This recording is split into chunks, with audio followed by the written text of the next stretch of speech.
नमस्कार साधक भाइयों। आज का विषय भव सागर।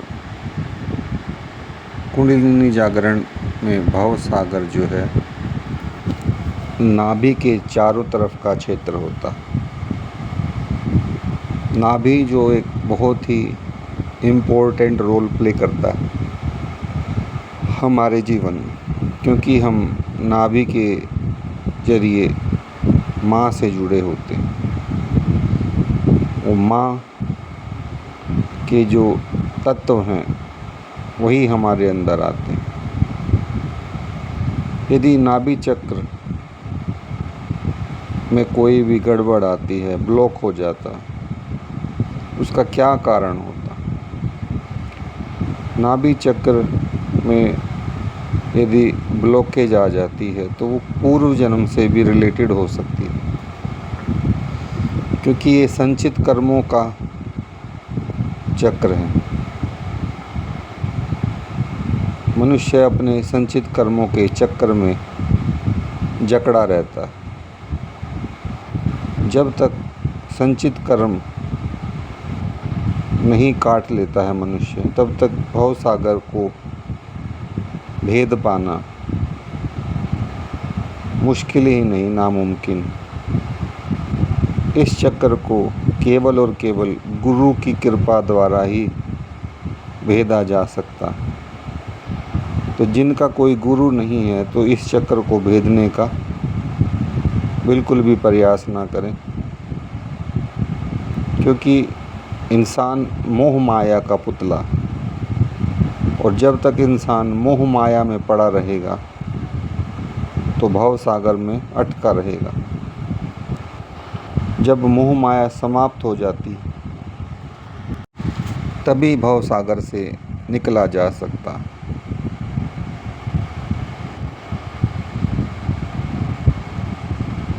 अगर हम मोह माया में फंसे हैं तो कुंडलिनी शक्ति, जो कि हमारे रीढ़ की हड्डी के आखिरी छोर में बैठी होती है, वो ऊपर की तरफ नहीं चढ़ेगी,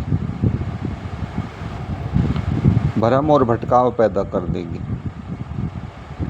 जिसे इंग्लिश में इल्यूजन कहते हैं। क्योंकि इंसान को आज के युग में पैसा कमाना बहुत ज़रूरी, फैमिली को चलाने के लिए। संसार में जो भी सुख है वो इंसान पाना चाहता, लेकिन जो इंसान पाना चाहता है अगर वो नहीं मिलता है तो उसको दुख घेर लेते, तो वो बगैर गुरु के नहीं हो सकता। स्वयं के प्रयास से इसको पार करना इम्पॉसिबल है। मैं फिर से कहूँगा, जब तक आपका गुरु इनिशिएटिव नहीं लेता ये चक्र पार नहीं होता। और आज के युग में ऐसे गुरु को ढूंढ पाना भी बड़ा कठिन काम है। भूसे के अंदर से आप सुई को ढूंढ लेंगे, लेकिन सतगुरु ढूंढना उससे अधिक मुश्किल है, क्योंकि इस चक्र को भेदने के बाद मनुष्य जन्म मरण के चक्कर को पार कर लेता। इसमें जो मुख्य बात है वो ये है कि त्याग करना ज़रूरी है और गुरु को पूर्ण समर्पण करना ज़रूरी है। बगैर समर्पण के गुरु भी आपका कोई हित नहीं कर सकता है, क्योंकि सारा काम समर्पण का। तो एक बार फिर से मैं आपको बता दूं कि इसमें सांसारिक बंधनों को पूर्णतया त्याग करना होता है, अहंकार को त्याग करना होता है, अपने अंदर बैठी हुई वासनाओं का त्याग करना होता है।